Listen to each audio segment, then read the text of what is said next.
তওবা কেমনে করবেন শিখায় দেই।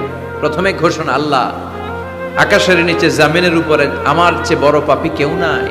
সগীরা কবিরা, জেনে না জেনে, ইচ্ছায় অনিচ্ছায়, শিরকে বেদাতি, শয়তানের ধোকায় পড়ে, নফসের ওয়াসওয়াসায় অনেক পাপ করেছে। আল্লাহ আল্লাহ আমি স্বীকার গেলাম আমি পাপী, আমার চেয়ে বড় পাপী কেউ নাই। প্রথমে আপনি স্বীকার যাবেন সব। 2 নম্বরের রিপেন্টেন্স আর নাদামা, অনুতপ্ত হবেন, চোখের পানি ছাড়বেন, অনুতপ্ত হবেন, লজ্জিত হবেন। চোখের পানির দৃশ্য দেখে আল্লাহর বড্ড ভালো লাগে, সুবহানাল্লাহ পড়েন। 3 নম্বরে স্টপ, যেই পাপের জন্য তওবা করেছেন স্টপ, অনেক হয়েছে, আর না, থামেন, ওই পাপ কাজ বন্ধ করেন। 3 নম্বরে to hate what you have done, আপনি যেই পাপ করেছেন এটা মন থেকে ঘৃণা করেন, মন থেকে এটাকে ঘৃণা করতে হবে। 5 নাম্বার হচ্ছে to determine that you never repeat this sin in your life again. আল্লাহর ওয়াদা দেন যে আল্লাহ পারতপক্ষে আমার জীবনে এই পাপ আর করব না।